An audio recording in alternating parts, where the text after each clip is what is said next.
Oke, halo semuanya, kembali lagi di Vlog Hanif. Jadi, kemarin kita bikin video Wuling setelah 4 tahun ya. 56.000 kilometer dan ternyata videonya rame. Jadi videonya itu dalam 1 bulan sudah 1,5 juta views. Alhamdulillah ya. Nah, kali ini kita mau melakukan hal yang sama tapi terhadap expander. Mitsubishi Expander setelah 4 tahun atau 84 atau 86 ya? 84.000 kilometer. Jadi ini adalah mobil yang sama seperti Wuling kemarin. Ini adalah unitnya Autonet Rent Car. Dan ini kebetulan juga unitnya baru peremajaan di bagian kaki-kaki. Nah, kita akan bahas apa saja sih yang menjadi kendala atau common problems yang ada di Expander ini. Yuk, kita bahas dari model depannya ya. Jadi Mitsubishi Expander ini dia punya lampu depan itu yang kurang terang untuk yang model ini. Tapi ketika dia sudah facelift jadi LED, itu masalahnya udah selesai. Nah, lampunya ini dia masih pakai halogen biasa yang model pertama, kemudian diperparah sama kaca film depannya yang cukup gelap kalau bawaannya, bawaan pabrik. Dan sampai sekarang kaca filmnya masih sama ya, masih belum ada dimodif sama sekali dari mobil ini. Jadi buat teman-teman yang berencana beli Expander yang generasi ini, ada baiknya lampunya di-upgrade di LMP Auto Lights atau Young Motor Jaksel ya. Letaknya di Trogong. Jadi kalian bisa upgrade di LMP Auto Lights yang proper gitu. Soalnya banyak orang yang ganti lampu terus malah jadi silau, terus speknya nggak sesuai, akhirnya rusak. Nah, kalau di LMP Auto Lights itu kan kita bekerja sama dengan Young Motor yang udah lama ya. Nah, insya Allah aman. Jadi nggak bikin silau pengendara lain dan lain-lainnya. Aman buat kelistrikan. Terus yang kedua masih di sekitar bumper depan. Nah, Mitsubishi Expander itu biasanya ini nih. Bumper depannya itu miss, dislokasi. Tanpa dia apa-apain, tanpa nabrak, itu atasnya keluar nih, nggak sama. Nah, kalau misalkan kalian ketemu masalah kayak gitu, itu gampang sih, tinggal bawa ke bengkel body repair atau bawa ke Mitsubishi-nya aja, minta diberesin, biar ininya jadi ketemu lagi. Itu emang udah desain dari awalnya. Dan berikutnya adalah catnya belang. Jadi ini kelihatan ya, apalagi kalau warnanya putih atau warna yang terang-terang, silver, itu biasanya kelihatan antara bumper depan sama sini itu warnanya belang. Tapi kalau misalkan yang warna hitam, insya Allah nggak kelihatan belang. Dan sekarang kita buka mesinnya ya. Kotor. Ininya kancingnya copot satu, ada yang turun ya. Nah, mesin dari Expander ini cukup awet ya. Nggak ada common issue yang ganggu gitu. Kecuali mungkin ada idle up masalah. Nah, jadi untuk unit-unit pertama itu suka ada masalah idle up, tiba-tiba RPM-nya naik sendiri. Dan itu agak sedikit berbahaya, bisa bikin nabrak. Cuman ketika udah diupdate ya ECU-nya, di reprogramming ulang sama Mitsubishi-nya, si idle up-nya itu kemungkinan terjadinya jadi kecil sekali. Tapi gua dengar-dengar itu dari forum masih ada yang kadang-kadang even yang unit baru tuh masih ada yang suka kadang-kadang naik sendiri. Tapi sangat jarang sekali dibandingkan dengan model yang awal-awal pertama kali keluar. Nah, terus yang kedua, dia punya aki bawaan itu kecil sekali ya. Ini kebetulan akinya sudah ganti. Kalau misalkan kalian pakai Mitsubishi Expander, kalau bisa ganti aki yang lebih gedean. Karena biasanya belum nyampe setahun, akinya udah tekor duluan. Apalagi kalau dipakai tiap hari mobilnya. Kayak misalkan dipakai rental hampir tiap hari jalan, kalau bisa aki agak di-upgrade sedikit. Nah, ini juga kita pakai aki yang udah maintenance free juga nih. Nah, terus untuk yang unit 2017 sampai 2020 kalau nggak salah ya, dia tuh ada recall di bagian fuel pump. Fuel pumpnya kadang-kadang tiba-tiba mati sendiri. Nggak ada angin, nggak ada apa, tiba-tiba mati, terus mesinnya mogok. Kalau misalkan kalian beli bekas, kalian tanya aja ke penjualnya gitu. Ini udah pernah kena recall belum? Kalau belum, segera ganti daripada nanti kita apes di tengah jalan. Dan recall itu gratis, jadi Mitsubishi ngasih fuel pump baru secara gratis, nggak ada yang dicas sama sekali ke konsumen, dan biasanya itu nggak perlu pakai nginep, langsung diganti saat itu juga, nunggu sejam 2 jam, udah langsung bisa dibawa mobilnya. Nah, kemudian ada juga yang mengeluhkan beberapa penyewa dan beberapa user, Expander ini boros. Jadi Mitsubishi Expander ini, mesinnya ini emang bukan mesin modern ya, mesin jadul dari tahun 90-an yang dikasih sentuhan modern. Dikasih injection dan kawan-kawannya. Dan mesin ini, dia itu dipasangkan dengan transmisi 4 percepatan yang rasio gigi terakhir ya, gigi 4-nya itu sangat-sangat tinggi. Ya, jadi kalau misalkan kita bawa di 100 km per jam gitu ya, dia tuh akan menjaga RPM itu rendah banget. Jadi kalau misalkan kita jalan nih di tol, dari Jakarta ke Klaten gitu ya, kita bawa 100 km per jam, 80, itu dia bisa sangat irit. Sekitar 118, 120, itu gampang dicapai sama mobil ini. Tapi ketika kita pakai di dalam kota, atau kita pakai di kecepatan yang rendah, kita butuh akselerasi ya. Karena mobil ini agak sedikit underpower, makanya jadi agak boros. Jadi kalau misalkan kita mau pakai keluar kota, dia bisa irit banget. Tapi di satu sisi ketika kita pakai buat harian gitu ya, ternyata dia menjadi yang paling boros di kelasnya. Tapi ya terbayar dengan kenyamanannya sih kalau menurut gua ya borosnya itu. Jadi mobil ini tergantung bagaimana kaki kita menggunakannya. Kalau misalkan kita menggunakan normal aja nih, dia bisa ya cukup boros. Tapi kalau kita pakainya mode irit-iritan, dia bisa sangat irit karena dia punya rasio transmisi yang gue bilang tadi. Nah, untuk yang model baru, yang 2021 ke atas, dia sudah pakai transmisi CVT, harusnya dia bisa lebih irit dibanding dengan generasi yang ini. Cuman untuk yang transmisi CVT, belum tahu durability-nya kayak gimana. Karena setahu gue transmisi CVT-nya itu kayak Grand Livina yang lama, dia pakai punya Jatco. Nanti time will tell lah. Ya mungkin nanti kalau kita ngambil Expander yang baru ya, kalau ada kebutuhan rental, nanti kita review setelah 4 tahun. Cuma sekarang belum ada. Berarti 4 tahun dari sekarang tuh sekarang 2022, 2026 ya. Masih lama ya bikin kontennya ya. Nah sekarang kita bahas soal kaki-kaki. Ini yang paling jadi sering keluhan di Expander. Karena kaki-kakinya ternyata nggak sekuat itu. Tapi menurut gua itu hal yang normal. Biasanya kalau di atas 50.000 km, tergantung dari bagaimana cara kalian bawanya, itu biasanya udah minta jajan shock breaker, minta jajan arm, bushing, terot, sama ininya nih, lahar atau bearing, itu biasanya kena. Dan mobil ini kebetulan baru peremajaan. Jadi bearingnya udah pernah ganti, terus kayak kaki bawah juga ada ganti, biar bunyi-bunyinya tuh hilang. Bahkan kalau misalkan kalian bawanya kasar gitu ya, misalkan kalian ada polisi dur suka dihajar, lubang dihajar, nggak turun kecepatan, itu steering rack pun juga bisa kena. Nah untungnya Expander ini karena mobil laris ya, dia punya banyak spare part merek lain. Dan terkadang yang merek lain itu bisa lebih bagus. Kayak contohnya, shock breaker belakang itu punya penyakit. Penyakitnya apa? Penyakitnya adalah bocor, rembes. Nah, itu mau diganti sama Mitsubishi, kita klaim, itu pasti diganti gratis. Tapi nanti juga rembes lagi, itu bocor lagi. Karena emang karakternya seperti itu gitu. Nah, kalau kalian pakai merek lain, misalkan pakai Kayaba, atau pakai merek Monroe gitu ya. Bahkan ada yang jual merek Bilstein buat Expander.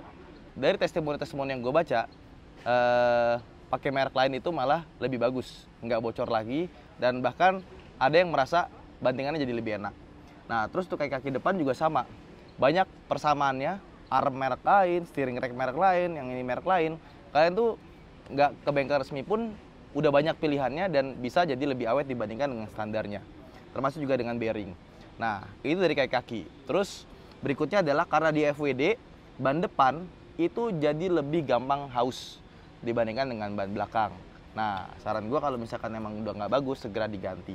Dan di Autonet Rent Car ini kebetulan karena gue tuh cukup concern sama safety ya. Biasanya kita kalau ganti ban itu nggak mau yang kaleng-kaleng. Ini kita pakai ban Bridgestone Techno Sport.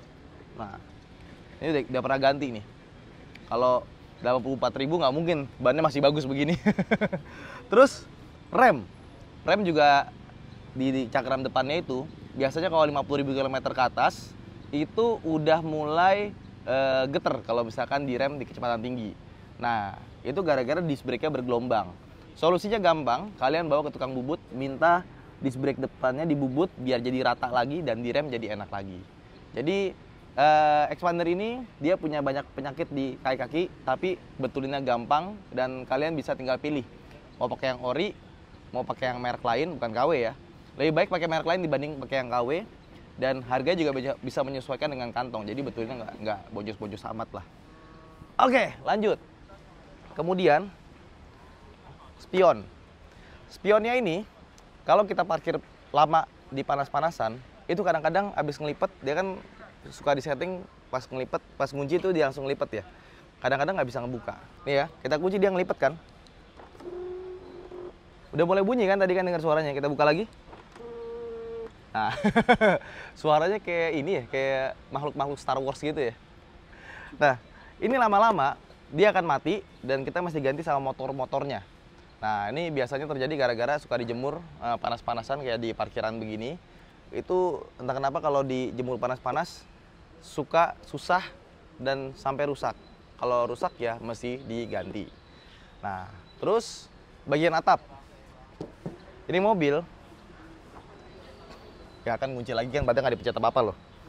Ini mobil kalau dijemur atau kita pakai di panas-panasan di siang hari gitu ya, suka kayak ada suara kejatuhan sesuatu, kejatuhan buah lah, kejatuhan apa, pokoknya ada suara teng gitu loh. Nggak tahu dari mana, dan katanya ini masih terjadi di expander yang new model, yang model 2022. Kalau panas banget kita pakai tiba-tiba suka ada suara aneh. Pas kita turun ngeliat nggak ada apa-apa sih. Ya mungkin itu bawaannya. Dan ini talang air, kalau misalkan kalian nggak perlu amat, mendingan dilepas saja. Karena dia makin lama, itu suara anginnya tuh makin banyak dari talang air ini. Dan talang air ini kebetulan dapat gratis dari Mitsubishi-nya dulu. Jadi ini benar-benar dari eksterior secara keseluruhan masih standar ya. Nah sekarang kita ke belakang. Ini yang gue bilang tadi shock yang suka bocor.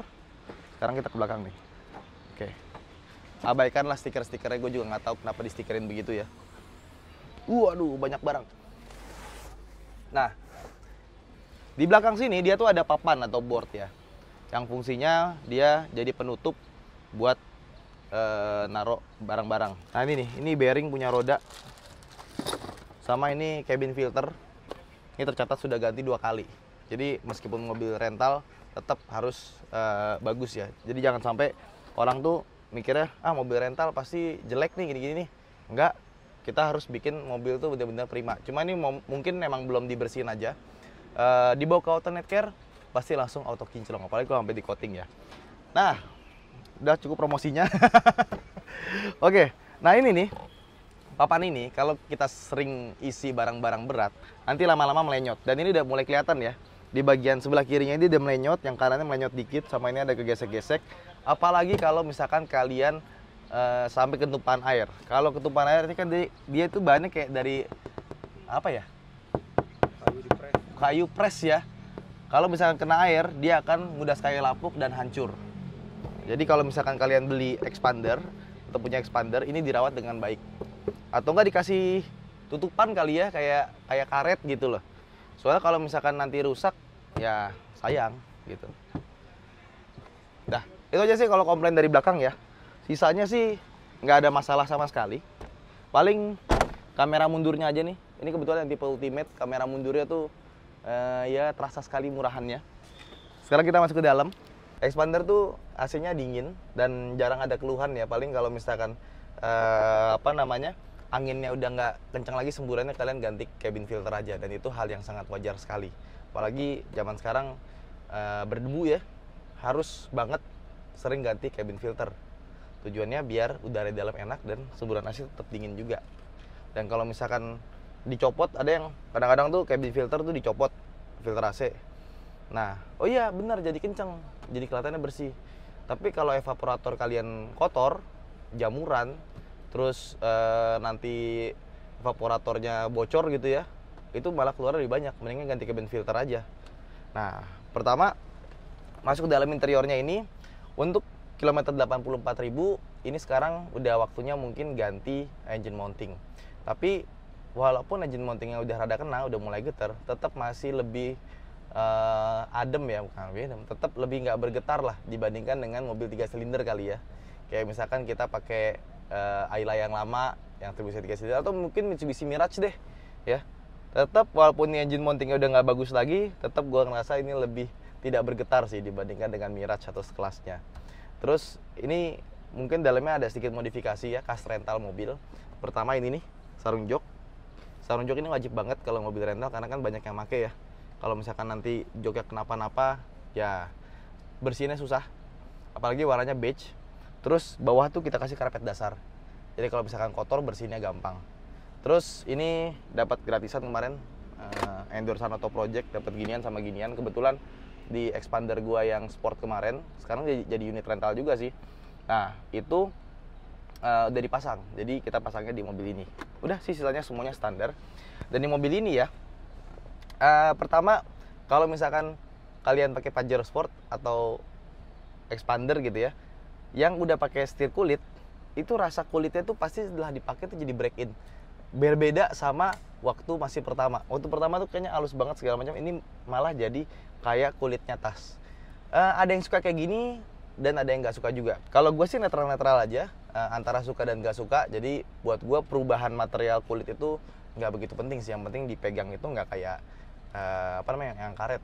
Kalau kulit gini masih lebih enak. Paling komplain kalau dari interior itu, kalau kita matiin audio terus kita ngelewatin jalan jelek bergelombang atau semacamnya, dashboardnya ini ada 3 sumber bunyi yang gue nggak tahu dari mana. Yang pertama dari depan kiri ini bunyi, dan ini dari baru belum pernah turun dashboard ya, even si head unit aja nggak diganti. Kemudian dari atas sini, dan kemudian dari bawah sini. Dari bawah sini tuh gue pikir dari laci gitu ada barang, ternyata lacinya kosong. Terus di sini juga kosong, nggak ada apa-apa. Tapi sini ada bunyi dek dek dek dek dek gitu. Di sini sama di sini. Gua nggak tahu dari mana. Sama terkadang dari AC double blowernya juga ada bagian sebelah kiri yang bunyi. Mobil ini dari pertama kali beli sampai sekarang belum pernah kena tabrak besar. Kalau bener-benerin bumper sih ya pernah lah ya. Belum pernah kena banjir, jadi dashboard sama plafon segala macam aman, belum pernah dibongkar. Belum pernah detailing juga kayaknya. Tuasennya entah kenapa makin lama makin kasar, suara makin cetak gitu, kayak patah. Padahal kita mencetnya juga tuh, mencetnya pelan-pelan tapi suara cetak gitu. Dulu waktu baru nggak segininya, makin lama makin berasa suara cetaknya. Terus common problems buat mobil yang pakai black piano ya, itu pasti baretnya banyak. Dan entah kenapa di bagian sini ya, ini bagian putih-putihnya udah mulai hilang. Sama di bagian sininya nih, kayak piano blacknya tuh kebuka gitu loh. Tapi ini pasti karena pemakaian juga sih, karena kan di rental ya, tangan-tangannya banyak. Kalau mungkin gue yang pakai karena lebih rawatan, harusnya nggak begini. Sama tuas-tuas sininya juga rasanya udah nggak sehalus dulu. Kayaknya emang butuh ditambahin grease ya. Geletek-geleteknya tuh udah mulai berasa. Cuma transmisi masih bagus sih. Transmisi masuk ke D, dia nggak lompat. Cuma makin terasa getarannya karena engine mountingnya udah mulai nggak bagus. Terus sama di sini ya, untuk power window-nya, tombol-tombolnya itu ada sedikit, kalau kita detail ada bunyi kriat-kriatnya gitu. Pas naikin ngek, ngek gitu, ngek, ngek. Sisanya sih aman. Semuanya masih berfungsi dengan baik, semua power window-nya masih bagus. Nggak ada yang kurang. Electrical dari mobil ini juga masih bagus semuanya, kayak misalkan tombol-tombol setir, perlampuan, tombol-tombol di sini, speedometer, nggak ada komplain. Head unit aja sih paling yang kerasanya agak cheap ya. Jadi head unitnya ini layarnya pertama tuh agak kusem ya, lihat kelihatan kan kayak agak wash out gitu. Tuh, gambarnya nggak begitu bagus. Sama pas masuk kamera mundurnya, aduh, tuh, ini siang-siang aja tuh layarnya burem, kayak gitu emang. Dan kenapa sih nggak dibikin full? Dia masih ada pinggir frame kiri kanannya gitu loh. Ya tapi itu solusinya gampang, kalian ganti aja head unit yang lebih bagus ya. Kita kecilin lagi. Sama yang gua nggak suka dari Expander ini, di AC tengahnya ini ya, itu dia nggak bisa ditutup. Jadi dia akan keluar terus gitu anginnya. Kalau misalkan kita nggak butuh tuh harusnya bisa ditutup dia, antara ke kiri ke kanan. Kalau yang ini cuma bisa yang sini doang yang ditutup. Itu tutupnya ke kanan, yang itu tutupnya ke kiri. Terus kayaknya nggak ada lagi sih, itu aja sih mungkin ya. Kalau buat gua, Mitsubishi Expander ini adalah mobil yang nyaman, yang enak. Kalau misalkan kakinya kenapa-napa ya itu udah wajar, karena mobil di atas 50.000 km biasanya udah mulai kena. Tapi memang untuk Expander ini sebaiknya kalian nyalain audio aja, karena dari barunya pun itu tuh kadang-kadang suka ada suara duduk-duduk kecil. Kalau misalkan kita matiin ini terus kita bener-bener kupingnya tuh bener-bener didengerin gitu, ada suara glutuk-glutuk dari depannya. Tapi itu sesuatu yang wajar dan biasanya orang nggak menyadari hal itu. Habis nonton ini pasti kalian langsung matiin ini, langsung nyobain, emang bener ada suara glutuk-glutuknya ya? Nanti akan kerasa deh. Kurang lebih sama kayak Honda HR-V lah. Honda HR-V juga yang baru juga gitu tuh, yang gue pakai tuh warna putih itu. Kalau kita matiin audio, kita dengerin tuh pasti ada suara glutuk-glutuknya dari bunyi depan. Dan nanti semakin lama dia semakin tegang dan semakin keras bunyinya. Ya sesuai dengan umur sih.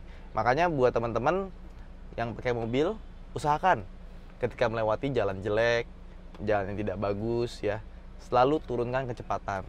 lewat prosedur direm, jangan dihajar karena itu akan mempengaruhi usia kaki-kaki kalian ya. Nah, mungkin itu aja dari gua buat teman-teman yang punya Mitsubishi Xpander.